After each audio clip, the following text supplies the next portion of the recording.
अनुमोदन किया और देश काल के अनुसार यह बात कही, चांडूर, हम भी इन भोजराज कंस की वनवासी प्रजा हैं, हमें इनको प्रसन्न करने का प्रयत्न अवश्य करना चाहिए, इसी में हमारा कल्याण है। किंतु चांडूर, हम लोग अभी बालक हैं, इसलिए हम अपने समान बल वाले बालकों के साथ ही कुश्ती लड़ने का खेल करेंगे। कुश्ती समान बल वालों के साथ ही होनी चाहिए, जिससे देखने वाले सभासदों को अन्याय के समर्थक होने का पाप न लगे। चांडूर ने कहा, जी, तुम और बलराम न बालक हो और न तो किशोर, तुम दोनों बलवानों में श्रेष्ठ हो। तुमने अभी अभी 1000 हाथियों का बल रखने वाले कुबल या पीड़ को खेल ही खेल में मार डाला, इसलिए तुम दोनों को हम जैसे बलवानों के साथ ही लड़ना चाहिए, इसमें अन्याय की कोई बात नहीं है। इसलिए श्री कृष्ण, तुम मुझ पर अपना जोर अजमाओ और बलराम के साथ मुष्टिक लड़ेगा। बोलिए श्रीमद्भागवत महापुराण की जय। आइए भक्त वृंदो, श्रीमद्भागवत महापुराण के 10वें स्कंद में 44वां अध्याय चांडूर मुष्टिक आदि पहलवानों का तथा कंस का उद्धार का प्रसंग श्रवण करते हैं। श्री सुखदेव जी कहते हैं, हे परीक्षित, भगवान श्री कृष्ण ने चांडूर आदि के वध का निश्चित संकल्प कर लिया। जोड़ बध दिए जाने पर श्री कृष्ण चांडूर से और बलराम जी मुष्टिक से जा भिड़े। वे लोग एक दूसरे को जीत लेने की इच्छा से हाथ बांधकर और पैरों में पैर अड़ाकर बलपूर्वक अपनी अपनी ओर खींचने लगे। वे पंजों से पंजे, घुटनों से घुटने, माथे से माथा और छाती से छाती बढ़ाकर एक दूसरे पर चोट करने लगे। इस प्रकार दांव पेच करते करते अपने अपने जोड़ीदार को पकड़कर इधर उधर घुमाते, दूर ढकेल देते, जोर से जकड़ लेते, लिपट जाते, उठाकर पटक देते, छूटकर निकल भागते और कभी छोड़कर पीछे हट जाते। इस प्रकार एक दूसरे को रोकते, प्रहार करते और अपने जोड़ीदारों को पछाड़ देने की चेष्टा करते। कभी कोई नीचे गिर जाता तो दूसरा उसे घुटनों और पैरों में दबाकर उठा लेता, हाथों से पकड़कर ऊपर ले जाता, गले में लिपट जाने पर ढकेल देता और आवश्यकता होने पर हाथ पांव इकट्ठे करके गांठ बांध देता। हे परीक्षित, इस दंगल को देखने के लिए नगर की बहुत सी महिलाएं भी आई हुई थीं।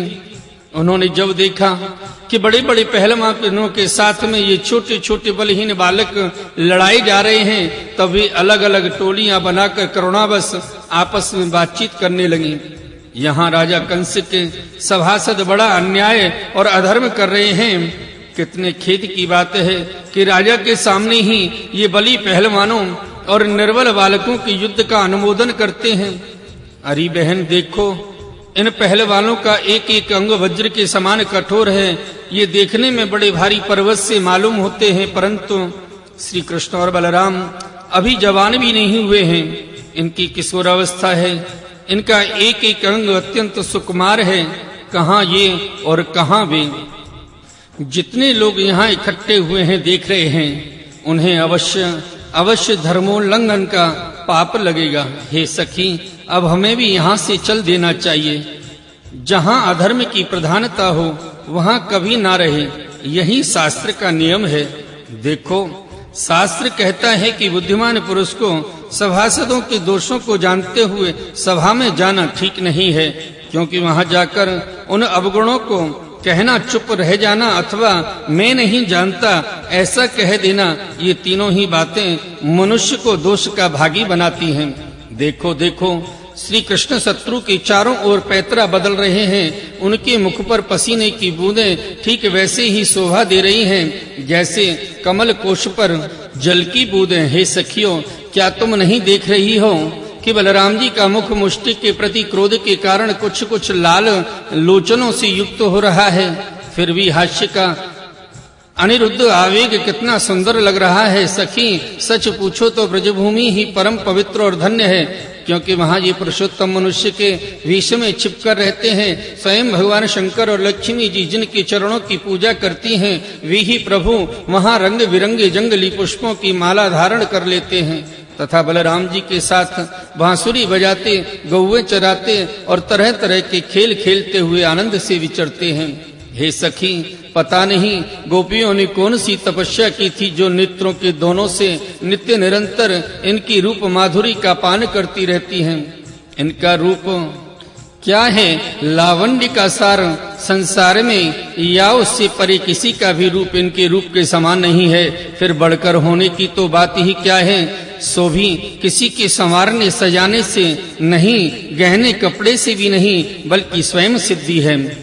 इस रूप को देखते देखते तृप्ति नहीं होती, क्योंकि यह प्रतिक्षण नया होता जाता है, नित्य नूतन है। समग्र यश, सौंदर्य और ऐश्वर्य इसी के आश्रित हैं। हे सखियों, परंतु इसका दर्शन तो औरों के लिए बड़ा ही दुर्लभ है, वह तो गोपियों के ही भाग्य में बदा है।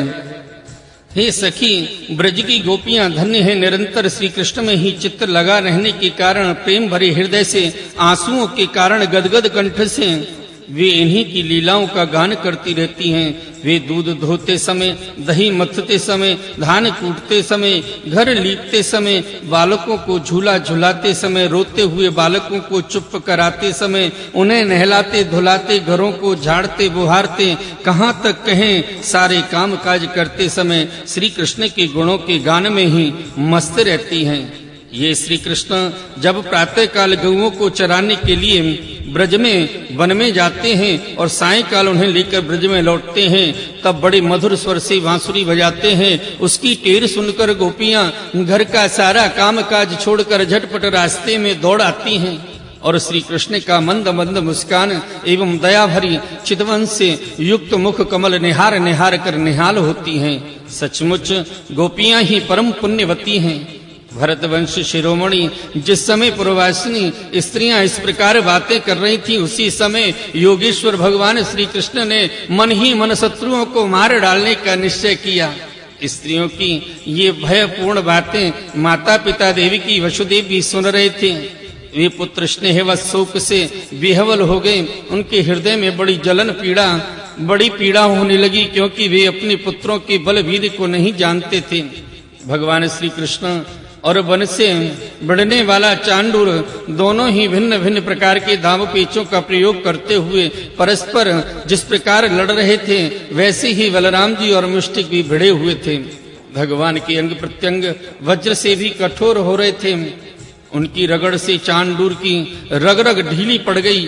बार बार उसे ऐसा मालूम हो रहा था मानो उसके शरीर से सारे बंधन टूट रहे हैं। उसे बड़ी गिलानी, बड़ी व्यथा हुई। अब वह अत्यंत क्रोधित होकर बाज की तरह झपटा और दोनों हाथों से घूंसे बांधकर उसने भगवान श्री कृष्ण की छाती पर प्रहार किया। परंतु उसके प्रहार से भगवान तनिक भी विचलित न हुए। जैसे फूलों के गजरे की मार से गजराज उन्होंने चांडूर की दोनों भुजाएं पकड़ ली और उसे अंतरिक्ष में बड़े वेग से कई बार घुमाकर धरती पर दे मारा। परीक्षित, चांडूर के प्राण तो घुमाने के समय ही निकल गए थे। उसकी वेशभूषा अस्त व्यस्त हो गई, केश और मालाएं बिखर गईं। वह इंद्रध्वज, इंद्र की पूजा के लिए खड़े किए गए बड़े झंडे के समान गिर पड़ा। भोलेबाल कृष्ण भगवान की जय। इस प्रकार मुष्टिक ने भी पहले बलराम जी को एक घूंसा मारा। इस पर बलराम जी ने उसे बड़े जोर से एक तमाचा जड़ दिया। तमाचा लगने से वह कांप उठा और आंधी से उखड़े हुए वृक्ष के समान अत्यंत विक्षत और अंत में प्राणहीन होकर खूब खून उगलता हुआ पृथ्वी पर गिर पड़ा। हे राजन, इसके बाद योद्धाओं में श्रेष्ठ भगवान बलराम जी ने अपने सामने आते ही कूट नामक पहलवान को खेल खेल में ही बाएं हाथ के घूंसे से उपेक्षा पूर्वक मार डाला। उसी समय भगवान श्री कृष्ण ने पैर की ठोकर से शल का सिर धड़ से अलग कर दिया और तोशल को तिनके की तरह चीर कर दो टुकड़े कर दिए। इस प्रकार दोनों धराशायी हो गए। जब चांडूर, मुष्टिक, कुरशल और तोशल ये पांचों पहलवान मर चुके, तब जो बच रहे थे वे अपने प्राण बचाने के लिए स्वयं वहां से भाग खड़े हुए। उनके भाग जाने पर भगवान श्री कृष्ण और बलराम जी अपने समवयस्क ग्वाल वालों को खींच खींच कर उनके साथ भिड़ने और नाच नाच कर भीरी ध्वनि के साथ अपने नूपुरों की झनकार को मिलाकर मल्ल क्रीड़ा कुश्ती के खेल करने लगे। भगवान श्री कृष्ण और बलराम की इस अद्भुत लीला को देखकर सभी दर्शकों को बड़ा आनंद हुआ। श्रेष्ठ ब्राह्मण और साधु पुरुष धन्य धन्य धन्य है इस प्रकार कहकर प्रशंसा करने लगे। परंतु कंस को इससे बड़ा दुख हुआ। वह और भी चिढ़ गया। जब उसके प्रधान पहलवान मार डाले गए और बचे हुए सब के सब भाग गए, तब भोजराज कंस ने अपने बाजे गाजे बंद करा दिए और अपने सेवकों को यह आज्ञा दी, अरे वसुदेव के न दुष्चरित्र लड़कों को नगर से बाहर निकाल दो, गोपों का सारा धन छीन लो और दुर्बुद्धि नंद को कैद कर लो। वसुदेव भी बड़ा कुबुद्धि और दुष्ट है, उसे शीघ्र मार डालो। उग्रसेन मेरा पिता होने पर भी अपने अनुयायियों के साथ शत्रुओं से मिला हुआ है, इसलिए उसे भी जीता जी मत छोड़ना, जीते जी मार डालो। कंस इस प्रकार बड़बड़ कर बकवास कर रहा था कि अविनाशी श्री कृष्ण कुपित होकर फुर्ती से वेग पूर्वक उछलकर लीला से ही उसके ऊंचे मंच पर जा चढ़े। जब मनस्वी कंस ने देखा